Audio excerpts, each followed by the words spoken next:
اور ہمارے سینیٹر کو اس بات کی اجازت تک نہیں دی گئی کہ وہ اپنی آپ بیتی وہاں پر بیان کرے اور اپنا استعفیٰ پیش کرے.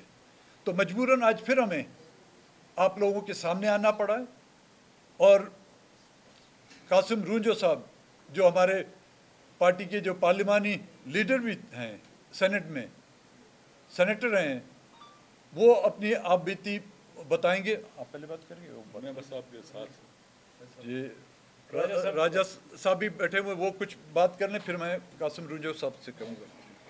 بسم اللہ الرحمن الرحیم.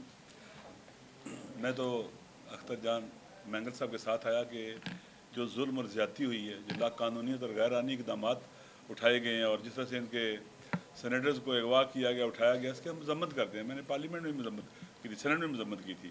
دیکھیں جس طرح سے یہ آئینی ترامیم کا ایپیسوڈ چلا، اپنے آپ کو جمہوری کہنے والے جتنی بھی فورسز ہیں جو حکومت میں ہیں، جنہوں نے کام کیا، انہیں چلو بار پانی لے کے اس پہ ڈوب مرنا چاہیے. وہ بھی گٹر کا پانی، وہ بھی گٹر کا. یہ ان کے لیے واقعی ڈوب مرنے کا مقام ہے، چاہے وہ نون لیگ کی لیڈرشپ ہو، چاہے پیپل پارٹی کی لیڈرشپ ہو، چاہے ان کو ووٹ دینے والے جو ہیں. لہٰذا یہ جو کام کیا گیا ہے، پاکستان کی تاریخ کا یہ سیاہ ترین ہفتے تھے، اور یہ دن تھے جن میں یہ دن رات لوگوں کو پریشرائز کرنا، لالچ دینا اور اغوا کرنا، یہ پاکستان میں ہوتا رہا ہے. اور ایک بھی حکومت کا سینیٹر نہیں بولا یہ ظلم ہوا ہے. سینٹ کے اندر آواز نہیں نکلی اس کی. یعنی ایسے لگتا تھا یہ بھیڑ بکریاں ہیں جن کی اپنی کوئی مرضی ہے ہی نہیں ہے. یہ پاکستان کے عوام کو اب دیکھ لینا چاہیے کہ کون سے لوگ سینٹ میں اور پارلیمنٹ بیٹھ کر ان کے لیے فیصلے کر رہے ہیں، پاکستان کے اور ان کے فیوچر کے فیصلے کر رہے ہیں، جن کی اپنی کوئی رائے نہیں ہے، کوئی مرضی نہیں ہے. بعض کو میں نے دیکھا سینیٹرز کو، ان کی آنکھوں میں آنسو تھے، کہنے کہ ہم مجبور ہیں ہم ووٹ دینے پر، لیکن ہمارا دل نہیں کر رہا ہے. یعنی اس طرح سے یہ بھیڑ بکریاں ہوتی ہیں. انسان ایسے نہیں ہوتے. اللہ نے انسان کو آزاد خلق کیا ہے، غلام بننے کے لیے خلق نہیں کیا، اور آزاد رہنے کے لیے خلق کیا ہے. یہ سینٹ بھی ہو، پارلیمنٹ بھی ہو، یہ غلاموں کا سینٹ ہے، یہ غلاموں کی پارلیمنٹ ہے جس میں کسی کی رائے نہیں ہے. رائے کس کی ہے؟ جو پاکستان پر پہلے ڈائریکٹ مسلط ہوتے تھے، اب انڈائریکٹلی مسلط ہو کر ان سے وہ کرتوت اور سیاہ کام انجام دے رہے ہیں جو ساری زندگی ان کی زندگی کی کتاب پر یہ سیاہی باقی رہے گی، اور یہ کبھی بھی ان کا پیچھا نہیں چھوڑے گی. لہٰذا یہاں سینیٹر صاحب ہیں، میں نے پہلے بھی کہا، ہم ہر مظلوم کے ساتھ ہیں، ہر ظالم کے خلاف ہیں، کتنا ہی طاقتور کیوں نہ ہو. لہٰذا ہم اس کی مذمت کرتے ہیں، اور ہم اس مسئلے میں، اور ویسے بھی ہم تحریک بحالی جمہوریت آئین پاکستان کے اندر مینگل صاحب کے ساتھ ہیں، اور ہم اکٹھے ہیں، اور انشاءاللہ العزیز اس ظلم کے خلاف جدوجہد کرنے میں ہم اکٹھے رہیں گے انشاءاللہ. بڑی مہربانی.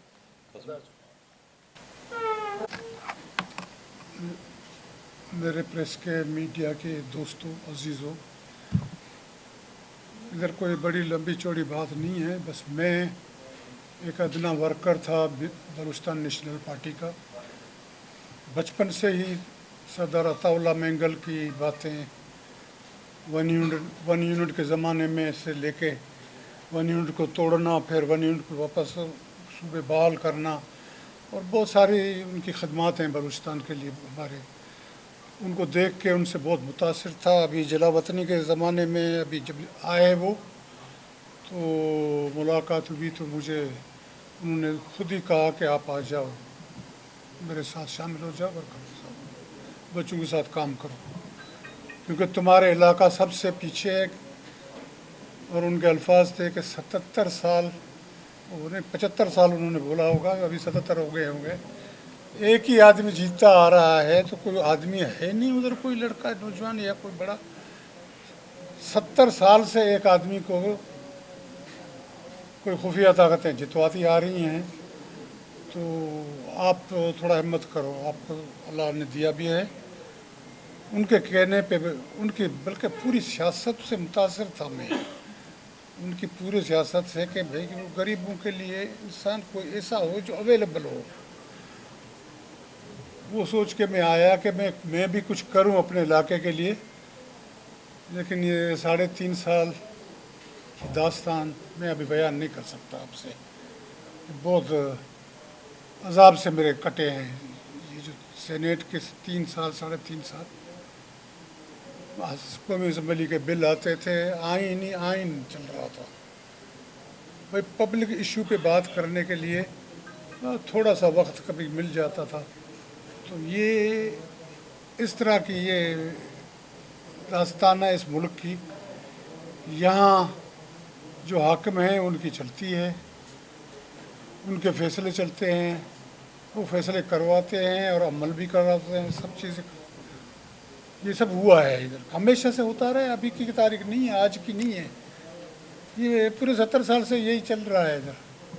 ابھی پتہ جب ہم پہ گزری ہے تو اب پتہ چلتا ہے کہ فیصلے کیسے ہوتے ہیں. ان الفاظ کے ساتھ میں آپ لوگوں کا سب کا شکریہ ادا کرتا ہوں. میں زیادہ بولوں گا تو کچھ اور مسئلے پیچیدہ ہو جائیں گے. باقی میں نے یہاں اس حال میں بے حس حال لوگوں کے ساتھ بیٹھنا اپنا سمجھ سے باہر سمجھا تو میں نے ریزائن کیا ہوا ہے. ابھی ادھر کسی کا کوئی آسرا نہ لگایا کہ کام ہوں گے. ادھر بہت ہی بس سمجھ سے باہر ہے. کام کی بات تو بالکل کوئی بھی نہیں کرتا ہے. یہ سب ہوشیاری چالاکیاں اور یہ سارے پتہ نہیں کہاں سے پیدا ہو گئے ہیں. یہ سارے ان میں پولیٹیشین تو مجھے بہت کم نظر آئے. اپنے سینیٹروں کی بات کر رہا ہوں، اپنے حال کی بات کر رہا ہوں. جو دوسرے کی بولی بولتے ہیں انہیں بولی میں ان کو شاباشی ملتی ہے یا کیا ہے، خوش رہتے ہیں، بڑے مست رہتے ہیں.